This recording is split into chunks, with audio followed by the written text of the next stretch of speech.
Haleluya. Shalom. Bapak Ibu saudara-saudari yang dikasih Kristus. Kembali pada pagi hari ini saya rindu membagi berkat rohani melalui kebenaran firman Allah yang terambil dalam Injil Matius pasal 7 ayat 13 hingga ayat yang ke-14 dengan judul Masuklah melalui pintu yang sesat itu. Bunyi firman Allah, masuklah melalui pintu yang sesat itu karena lebarlah pintu dan luaslah jalan yang menuju kepada kebinasaan dan banyak orang yang masuk melaluinya. Ayat 14. Karena sesalah pintu dan sempitlah jalan yang menuju kepada kehidupan dan sedikit orang yang mendapatinya. Bapak Ibu saudaraku yang dikasih Kristus,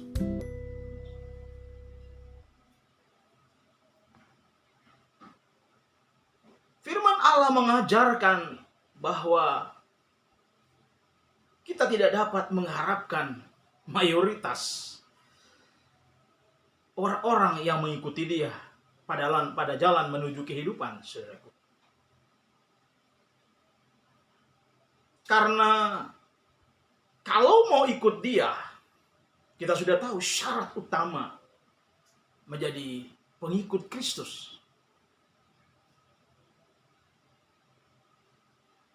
Yang pertama dikatakan bahwa mengikut Tuhan adalah harus melalui proses yang sangat panjang. Bahkan bagi kita manusia yang serba terbatas, ada yang mengatakan sangat melelahkan.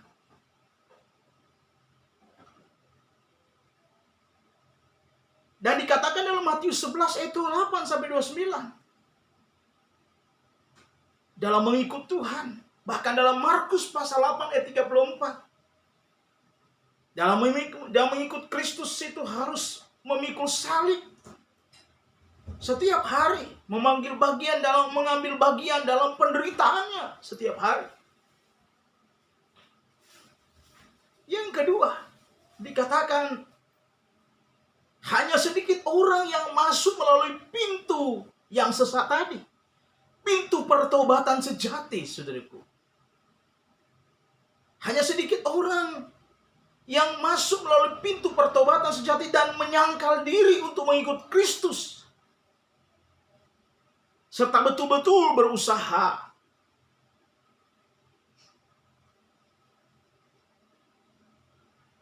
untuk menaati perintahnya, saudaraku. Yang ketiga, tidak banyak orang yang sungguh-sungguh mencari kerajaannya. Tidak banyak orang yang sungguh-sungguh serius mencari kerajaan Allah serta kebenarannya. Yang keempat, saudaraku, tidak banyak orang yang bertekun sampai kesudahannya dalam iman, kesucian, dan kasih sejati. Karenanya Tuhan berbicara melalui firman Allah ini dalam ayat yang ke-14 tadi. Dikatakan dalam ayat 14 bagian terakhir. Dikatakan, karena sesaklah pintu dan sempitlah jalan yang menuju kepada kehidupan. Dan sedikit orang yang mendapatinya.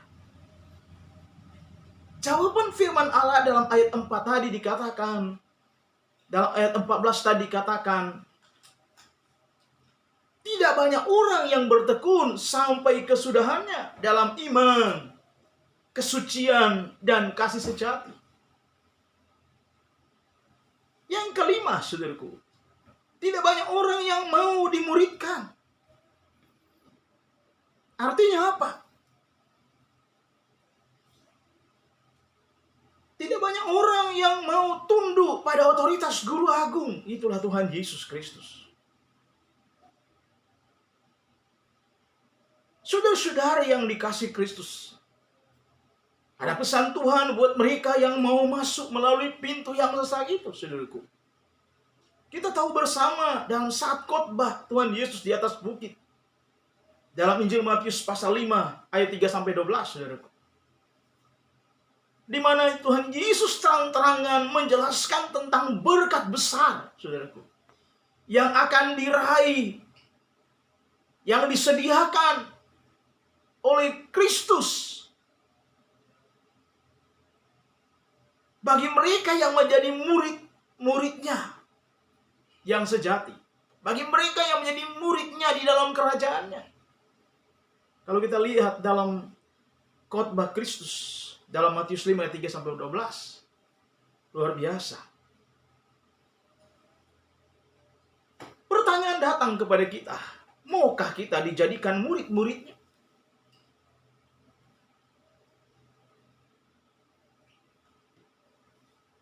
Tentu, saudaraku, banyak yang berkata sulit untuk mereka yang dijadikan muridnya. Karena memang untuk menjadi murid dia akan luput dari penganiayaan. Dalam Matius 5 ayat yang ke-10-12 dijelaskan secara terperinci tentang mengiring Kristus. Tidak seperti membalik telapak tangan. Saudaraku, dikatakan dalam Matius 5 ayat 10-12, karena memang Yesus mengajar mau mengikut dia, melibatkan kewajiban berat. Mengenai apa, saudaraku? Hidup dalam kebenaran. Selain itu, siap menerima penganiayaan. Siap dan rela dibully, saudaraku. Meskipun kita benar. Kita tidak bisa membela diri, karena memang itulah kita murid Tuhan. Bahkan firman Allah berkata, harus mengasihi musuh. Selain itu, kita harus ada penyangkalan diri, mengalahkan keinginan daging yang menggerogoti kehidupan kita, yang menghambat perjalanan hidup kita menuju kekekalan. Karena itu firman Allah berkata dalam ayat 14, karena sesaklah pintu dan sedikit orang yang akan ke sana, saudara. Karena memang firman memberi penegasan, saudaraku. Kita orang-orang percaya harus mengasihi musuh serta ada penyangkalan diri. Mau nggak kita mengasihi musuh kita? Musuh kita yang paling utama adalah daging kita.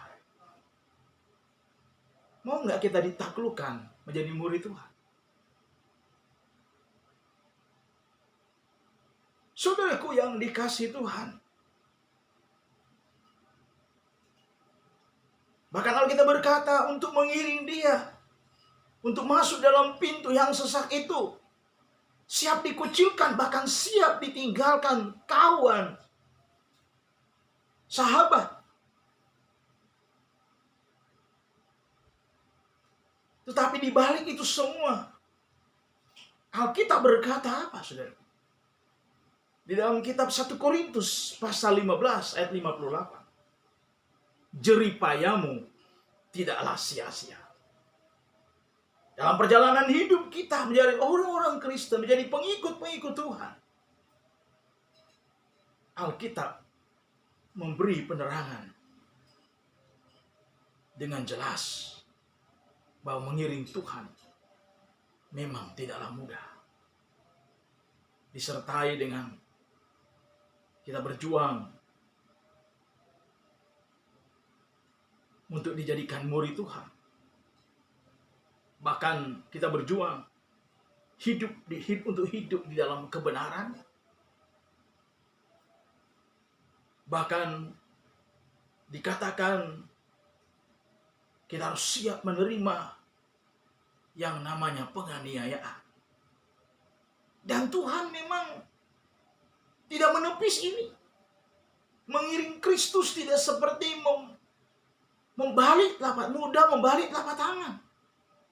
Tetapi kalau Roh Kudus menuntun perjalanan hidup kita dalam mengiring akan Kristus Yesus, sahabat saya, saudaraku, kita diberi kemampuan, diberi panjang sabar, ketekunan dalam mengiring Tuhan dari awal perjalanan selagi kita masih ada kekuatan, sehat. Saudaraku, berikan kesempatan oleh Tuhan sesuai dengan talenta yang Tuhan beri. Kita melakukan perintah-perintah Allah dengan baik dan benar. Sehingga apa yang kita buat tidaklah sia-sia. Tuhan mengapresiasi dan menghargai, saudaraku, ketaatan kita untuk mengiring Dia. Sehingga dikatakan dalam tema firman Allah, masuklah melalui pintu yang sesat. Luar biasa, saudaraku. Pintu yang sesat itu tidak semudah membalik telapak tangan. Dikatakan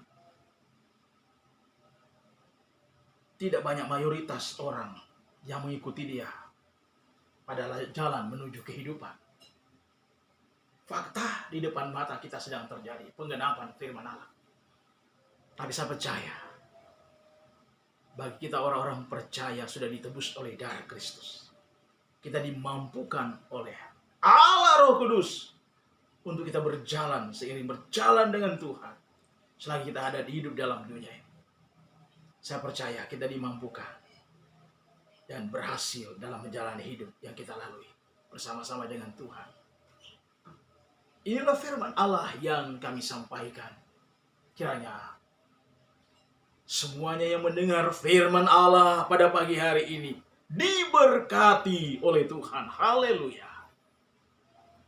Mari kita tunduk kepala, kita berdoa. Bapa yang baik, dalam nama Tuhan Yesus Kristus, kebenaran firman Allah yang barusan kami dengar memang tidak seperti mudah membalik telapak tangan. Tapi kami percaya kalau Allah Roh Kudus mendampingi kami untuk melakukannya dengan baik dan benar. Seperti kata Tuhan dalam Alkitab. Kami melakukan itu karena kami mengasihi Tuhan. Terima kasih Bapa. Terima kasih Tuhan Yesus.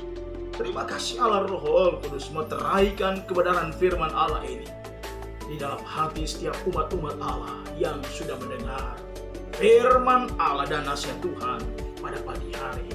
Di dalam nama Tuhan Yesus Kristus, kami sudah berdoa dan mengucap syukur. Haleluya. Amin. Tuhan memberkati kita semua. Shalom.